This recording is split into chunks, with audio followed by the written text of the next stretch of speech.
दोस्तों, अगर आपको भी इंडिया और ऑस्ट्रेलिया के बीच खेला गया रोमांचक तीसरे टेस्ट मैच का पहले दिन का घमासान पसंद आया हो तो हमारे इस वीडियो को दिल से एक लाइक जरूर कीजिएगा। दोस्तों, इंडिया और ऑस्ट्रेलिया जैसी दो महान टीमों के बीच एक एक से बराबरी पर खड़ी 5 मैचों की बॉर्डर गावस्कर ट्रॉफी का सबसे रोमांचक तीसरा टेस्ट मैच आज गाबा में खेला गया, जहाँ इस मैच में जब सिक्का उछाला गया तो भारत के कप्तान रोहित शर्मा ने टॉस जीतकर पहले ऑस्ट्रेलिया को बल्लेबाजी करने का न्योता दिया। ऐसे में ऑस्ट्रेलिया की तरफ से उस्मान ख्वाजा और मैक्सवेनी ने की खतरनाक जोड़ी मैदान पर जलवा दिखाने आएगी। दोस्तों, इस मैच में शुरुआत में ही कुछ ऐसा हो गया कि स्टेडियम में मौजूद हजारों फैंस भी दांतों तले उंगलियां दबाने पर मजबूर हो गए। जी हाँ दोस्तों, इन दोनों के सामने पहले ओवर में टीम इंडिया को जल्द से जल्द सफलता दिलाने के लिए ब्रह्मास्त्र जसप्रीत बुमराह आए थे, लेकिन उनकी तीसरी ही गेंद पर उस्मान ख्वाजा ने एक चौका बटोर लिया। हालांकि वो लेग बाय के जरिए आया था, लेकिन ऑस्ट्रेलिया का खाता चौके से खुल गया था। हालांकि जसप्रीत बुमराह की घातक गेंदों का सामना कर पाना उस्मान ख्वाजा के बस की बात कहाँ थी।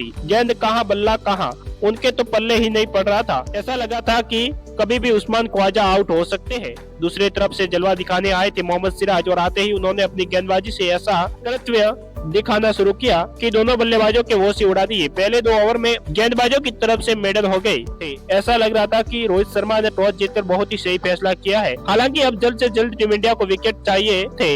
ऐसे में पहले 3 ओवर में तो भारत को कोई विकेट नहीं मिला था। तभी चौथा ओवर लेकर आए मोहम्मद सिराज की पहली गेंद पर विकेट लेने का सांच बना, लेकिन टीम इंडिया के हाथ से वह मौका भी निकल गया और इसका बखूबी फायदा उठाते हुए उस्मान ख्वाजा ने मोहम्मद सिराज की चौथी ही गेंद पर एक और थप्पड़ की तरह करारा चौका लगाया। अपने तेवर टीम इंडिया को दिखा दिए थे, तो अब तो इन दोनों खिलाड़ियों ने सीधा काउंटर अटैक करना ही शुरू कर दिया। और इस बार 5वां ओवर लेकर आए बुमराह की अंतिम गेंद पर ख्वाजा ने एक और चौका बटोरा और 5 ओवर में अपनी टीम को 19 रनों तक पहुंचा दिया। लेकिन दोस्तों, तभी जब 5.3 ओवर में ऑस्ट्रेलिया 19 रन बना पाई थी, तभी बारिश की वजह से खेल को रोकना पड़ गया। हालांकि ज्यादा लंबा कलल नहीं होता है और एक बार फिर कांटे का मुकाबला शुरू हो जाता है। लेकिन दोबारा मैदान में आते ही इस बात का ख्वाजा ने तो सिराज की 5वीं गेंद पर चौका लगाकर इस सेशन की शुरुआत की थी और यह खिलाड़ी कमाल की फॉर्म में नजर आ रहा था। पहले 7 ओवर में जब बुमराह और सिराज नाकाम रहे, टीम इंडिया को विकेट नहीं दिला पाए, तब रोहित शर्मा ने अपने प्लान में बदलाव किया। वो लेकर आते हैं 8वें ओवर में आकाशदीप को और आते ही गेंदबाजों ने भी मैक्सवेनी की तो हालत ही बिगाड़ दी। गेंद और बल्ले के बीच में हमें जबरदस्त घमासान देखने को मिला।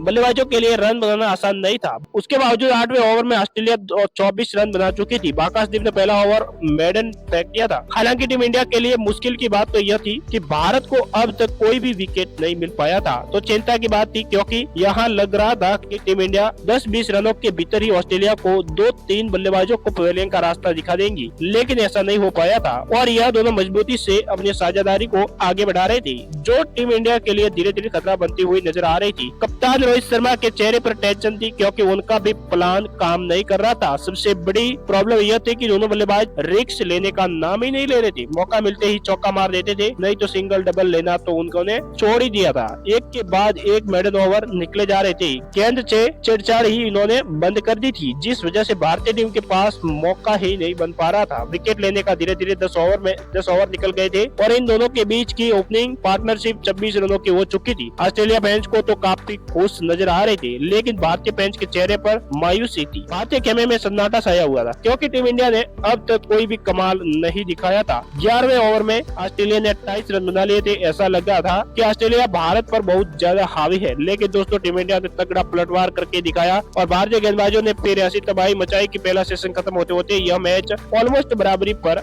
आ गया था। हालांकि अभी भी यह कहना मुश्किल था कि कौन सी टीम किस पर हावी है, क्योंकि अभी तो मैच की शुरुआत हुई है। लेकिन दोस्तों, जिस तरीके से गेंदबाजों को पिच से मदद मिल रही थी, ऐसा लग रहा था कि इस मैच में दोबारा से गेंदबाजों का बोलबाला रहने वाला है। लेकिन दोस्तों, अब आपको क्या लगता है कि इस टेस्ट मैच में भारतीय टीम के कौन सा बल्लेबाज सेंचुरी मार पाएगा? रोहित शर्मा, यशस्वी जायसवाल या फिर कोई और? अपनी कीमती राय नीचे कमेंट करके जरूर बताएं और ऐसे ही शानदार खबरों के लिए हमारे चैनल को सब्सक्राइब जरूर कीजिएगा। धन्यवाद।